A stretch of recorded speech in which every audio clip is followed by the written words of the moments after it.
Hi everyone, my name is Isabella and I'm the UK Leadership Webinar host for that Medic Network, and today I've got Ali Jaffee with me, who is a final year medical student at Bristol and one of the co-founders of Nutritank. So I'm really excited to have you on, Ali, and today we're going to be focusing on Nutritank, on development of Nutritank, and kind of how that links to leadership. So a quick bit about Nutritank, and I'm sure Ali will explain much more in detail later on, but just a quick summary for anyone who may not have heard of it.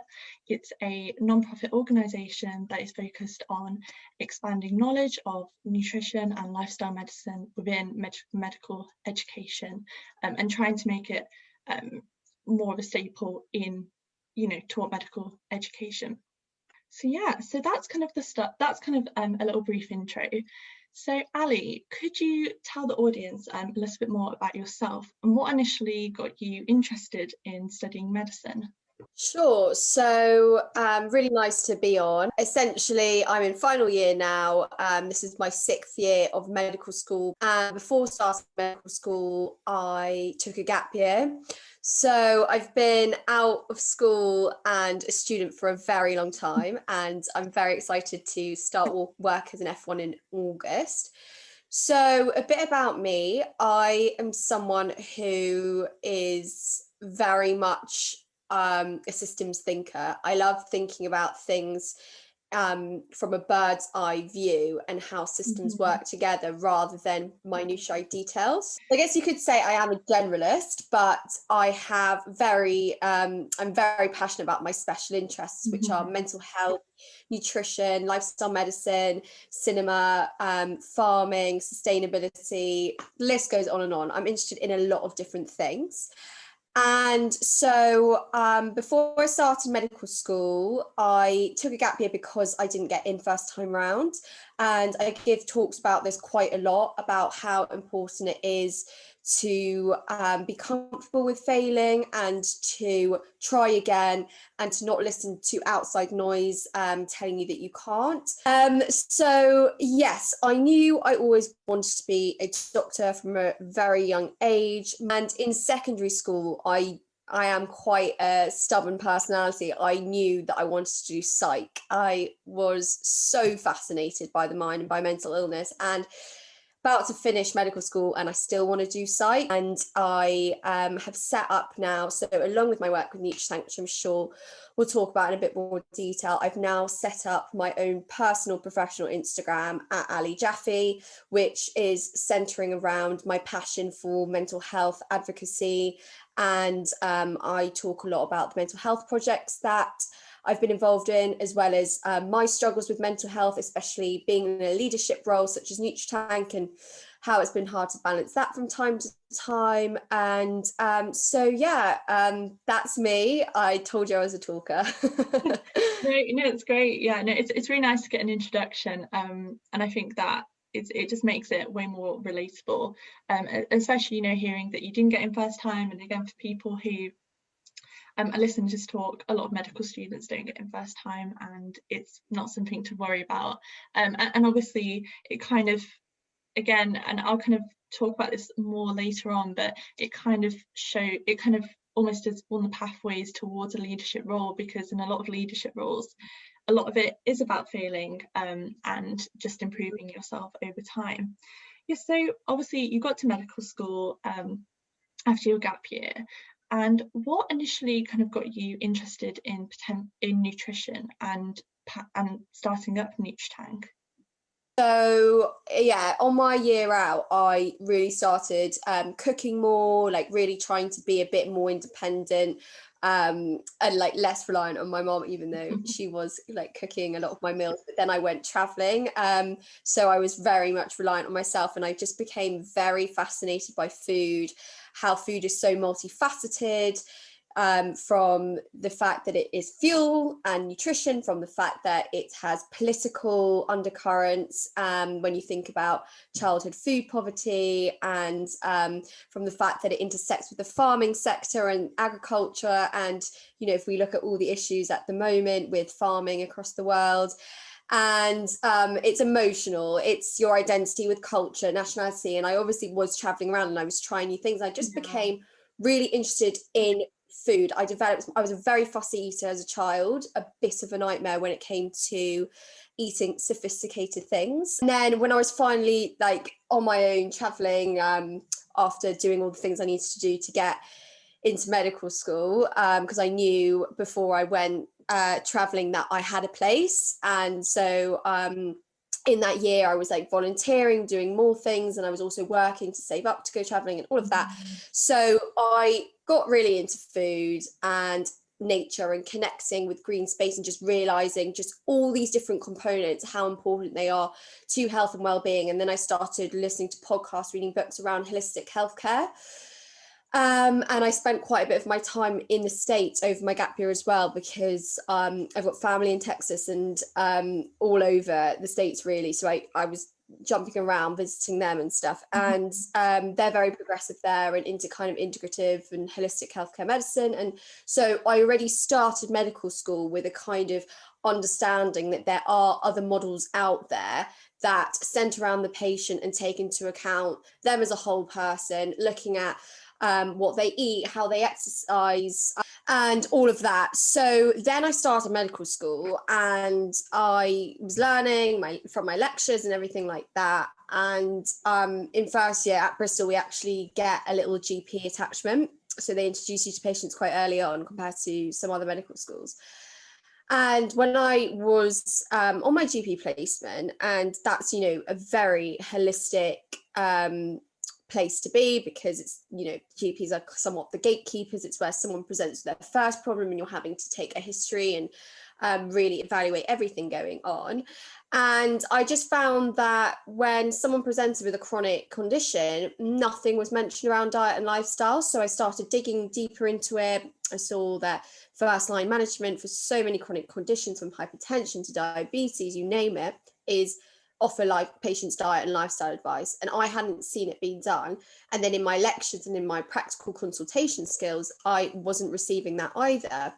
So then I held like a nutrition and medicine interest evening in the medical school to see if other students were like-minded and felt the same way. And that's where I met my wonderful co-founder, Dr. Ian Broadley. He came along to one of the interest evenings and then was just very interested himself from his own health and well-being, but also because he did some nutrition modules within his degree. And so we were like, there's a huge gap.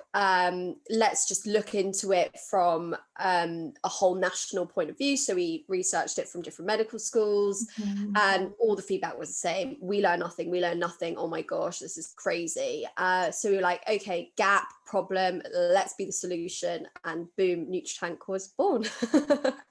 Yeah, I can, you know what, and when you were talking about that, I can relate so much to the lack of nutritional medicine and education. So I'm a second year student, for anyone watching, at Sheffield, and I've had so many lectures on things like hypertension, diabetes, and often in lectures it's very brief. It's very much give lifestyle advice, give diet advice, but it doesn't go into what specifically you might say to a person or how they might be able to do that. And likewise at Sheffield, you do early years GP, and I went to quite a lot of GP sessions, and a lot of people weren't kind of interested in taking lifestyle advice, or there just wasn't that much focus on it. And I think a lot of people quite like the idea of having having a medication to go on to say, right, take this one pill a day and you're sorted.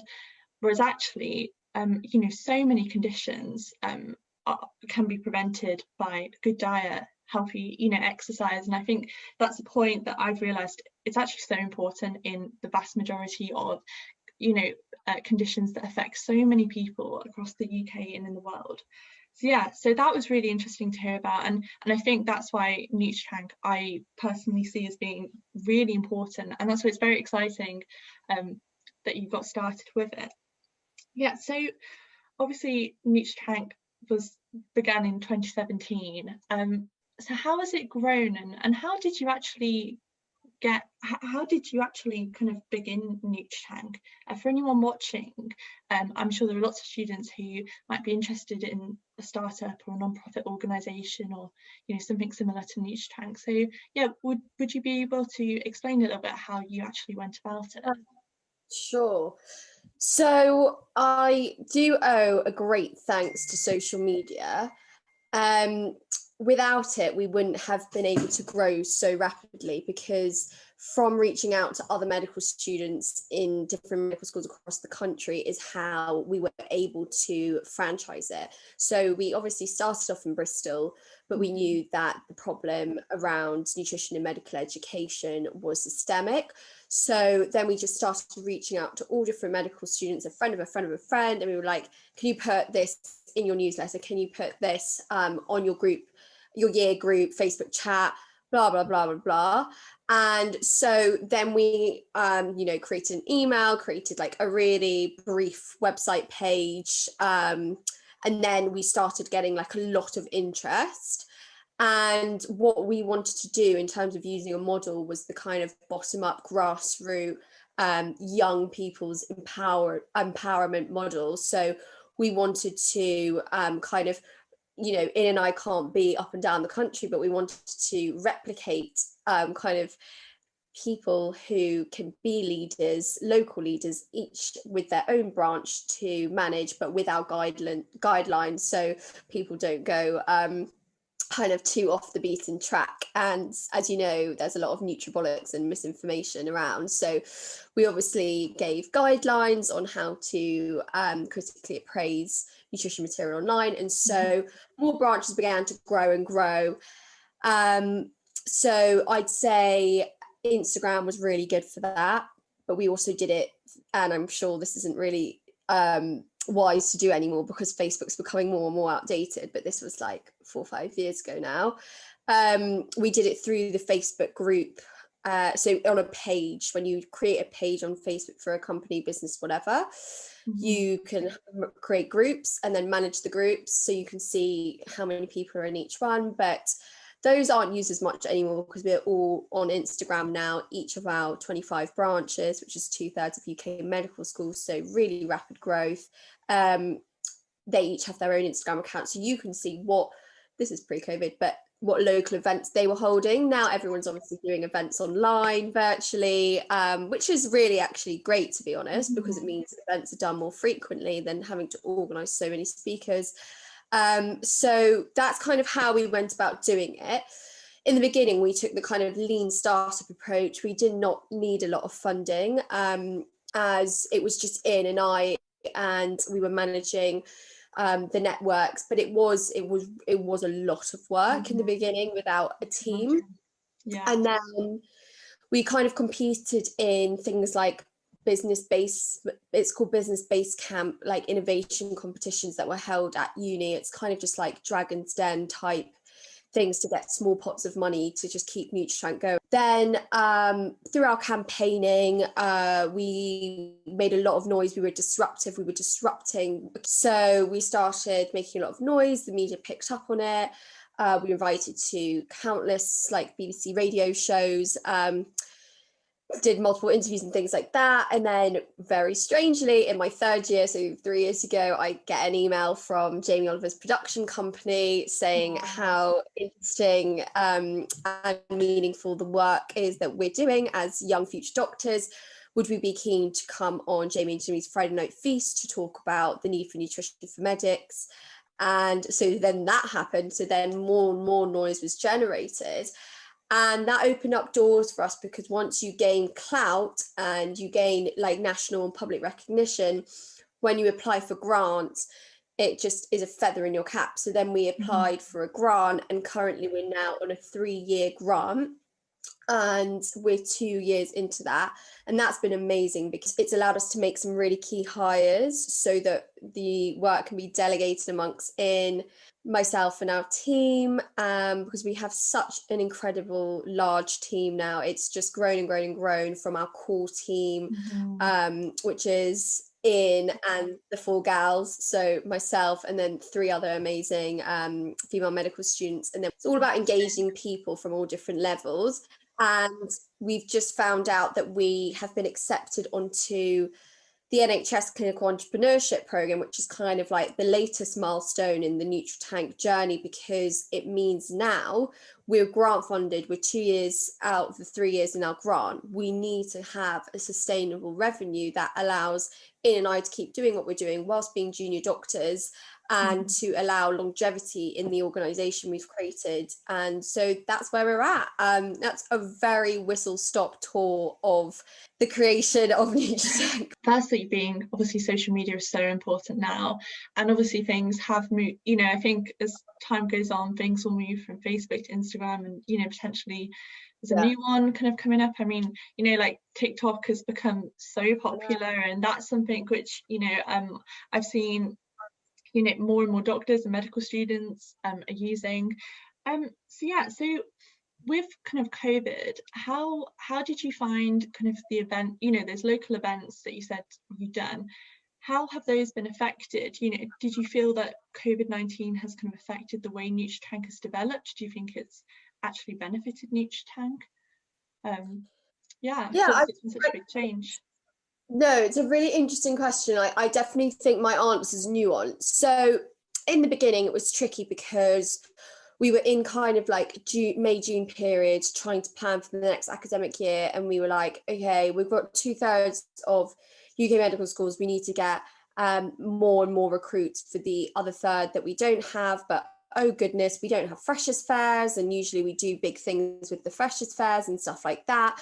For Nutritank's marketing at the local level. Oh gosh, what are we going to do? And then, yeah, we had made the decision at some point last year to have each branch have their own separate Instagram account. It just means that you can kind of be part of a tribe based on like your location in your medical school and whatnot. So in the beginning, it was a lot of let's put our heads together and think creatively and innovatively how we can make COVID, you know, make the situation beneficial for our growth. And it kind of just worked out really well. We were lucky enough that last year, the last conference that Royal Society of Medicine held was our annual conference. That conference was really a really big stepping stone for us, and we had brilliant feedback. And so we've just been building upon feedback from the conference and whatnot. And so what we've been doing is a lot of virtual events. We had a brilliant webinar series that started in September called Fill the Gap, and it was all about getting different specialty doctors from dermatology to endocrinology to cardiology to talk about doctors with a special interest in nutrition to talk about the nutrition interventions that can help prevent that chronic disease within their specialty or manage it. So we kind of created like a curriculum blueprint of brilliant talks by experts virtually. So that, and then we've collaborated with the Mac twins, who were the DJs on Love Island, who have now started a brilliant gut health organization, and we've collaborated with them recently on a webinar series where we are having speakers talk about gut health every weekend. So it kind of has worked out for the best for us, to be honest with you. It's interesting because so to the audience, one of the Nutritank branches is in Sheffield, at Sheffield Medical School, and they've just done a series of great webinars on sustainability, food, diet, which I've attended quite a few of them. And they were really interesting to hear about. And one thing that is quite good, obviously, that you've said is that because it's all online, you know, there's kind of no limit to who can attend it. It makes it a lot more convenient for people. I mean, you know, there's kind of no limit to who can attend it. It makes it a lot more convenient for people. And obviously, because people aren't kind of doing as much, you know, I feel like people have got more time to kind of go to these kind of different events. My name is Dr. Siddhar Mao. I am a former HLA scholar, FY2 doctor in West Yorkshire. The HLA is a great experience. It's a unique experience, and it's a personal and engaging mentorship process, which gives you a pragmatic and realistic approach to true leadership, which we can take on to all aspects of our career.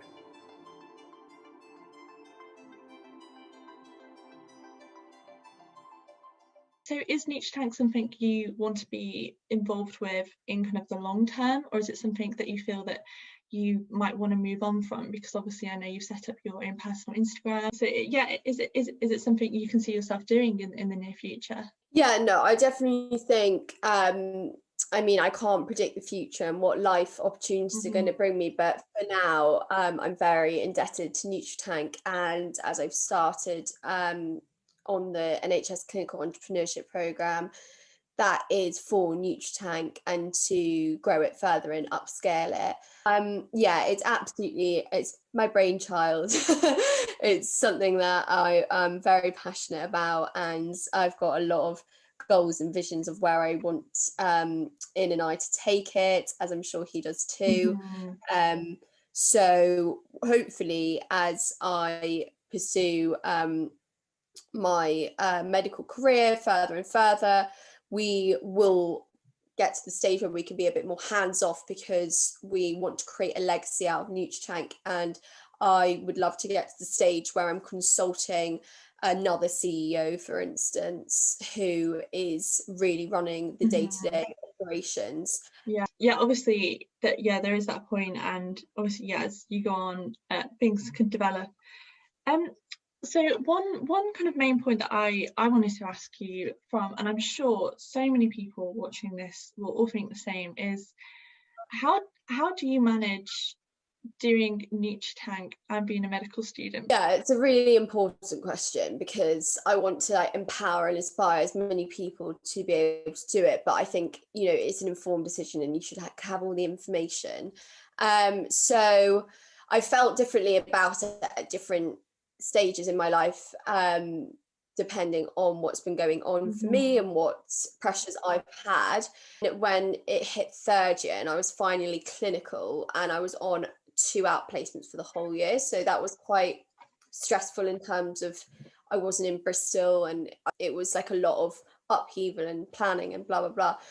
So I do recall that in third year I found it the most overwhelming, because we were on the cusp of really making it known, and amazing opportunities were coming our way. But I was a third year medical student. Clinical medicine was a huge shock to the system. When I was in third year, I was trying to get to grips with clinical medicine, and we were building Nutritank. I did find it really quite overwhelming. I remember I did have quite a lot of anxiety, but that's when we started really creating a team and things like that, to make sure that things were more balanced for In and I for our everyday lives, so we weren't going to completely lose it.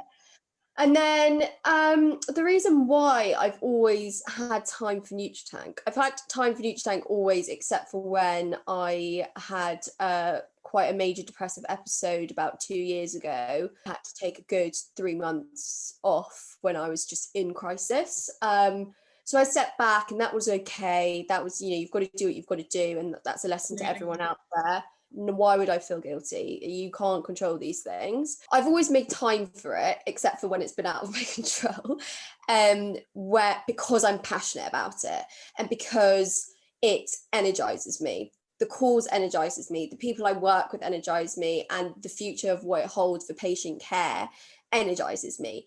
And that has meant that at any spare moment, obviously, I have a big social life, I've got other interests too, but at spare moments within reason, I would always be sending that email. I think being super organized, planning ahead, and having a co-founder, I think doing anything on your own is really tough, because you need a sounding board, you need to bounce around ideas, and you need 2 different personalities. In and I are really different. We really complement each other. So that would be kind of my advice. I just think, take the plunge 100%. If you've got an idea, if you've found a problem and you want to be that solution, take the plunge with a team. Take the plunge if you're mentally stable, because don't do it with the worst thing that we can say is, if I have X number of followers, I'll be happy. If I have entrepreneurial venture, I'll be happy. If I use language like that and allow successes or failures for that matter to dictate your emotional state, that is when you and your startup or whatever won't progress or succeed. So I think it's a bit of like a nuanced answer, because I just am following my intuition. I don't have like a manual of how I've managed to balance it. I just have, because I'm passionate about it and I've made the time. I think that's great advice. And for anyone watching, you know, it really is all about having the confidence and the drive and the determination. And you know, something that I can kind of relate to you on feeling motivated for, like I'm part of something called SWAMS at Sheffield, which is about widening access to medicine, and that's something I'm quite passionate about. And it's kind of starting, when you start something from scratch, and I'm lucky enough to do that with a group of people, first of all, it is so much easier having other people with you, and to bounce your ideas off.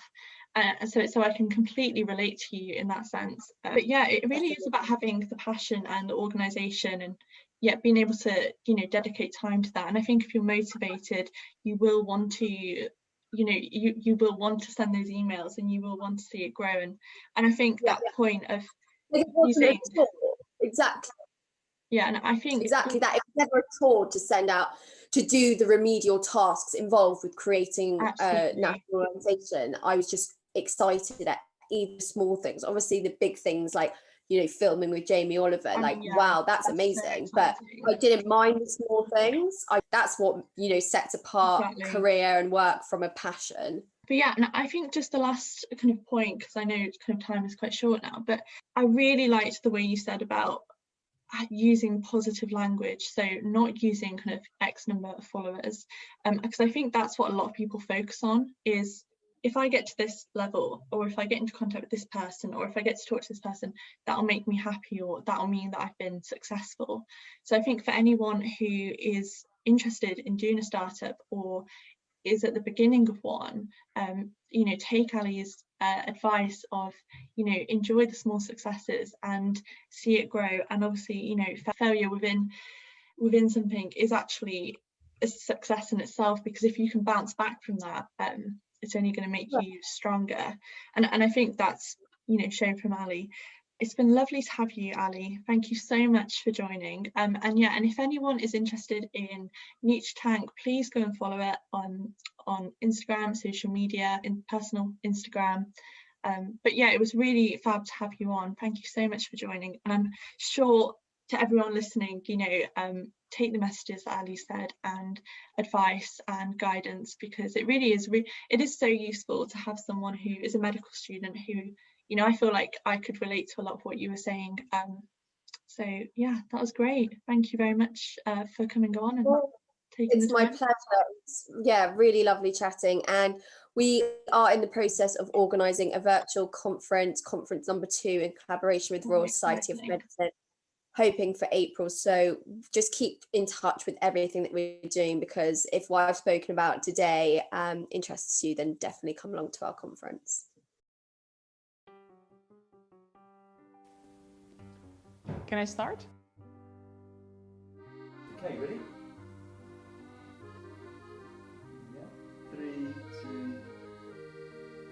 So what do we say for the HLA? Why we took part?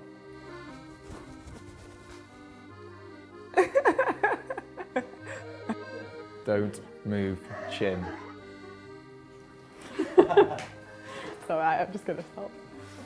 Just when you end it. Don't look away. Yeah, that is not going anywhere. Just another day at the office.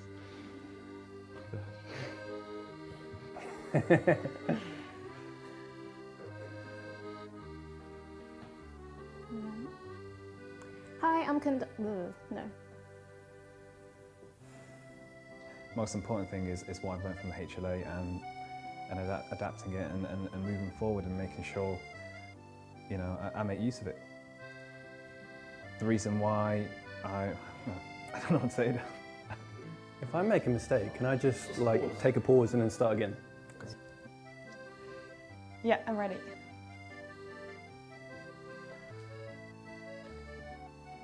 Don't really know what to say. Don't record this. I've really enjoyed it. I've learnt so much, and I've really benefited from. Oh God, what have I benefited from? Oh. Okay. Is that it's been a fantastic. Oh no, I've lost it. Can you give me a countdown? I don't know how much to gesticulate. How much? It's quite a mellow person. I don't know. I'm ready. Thank you.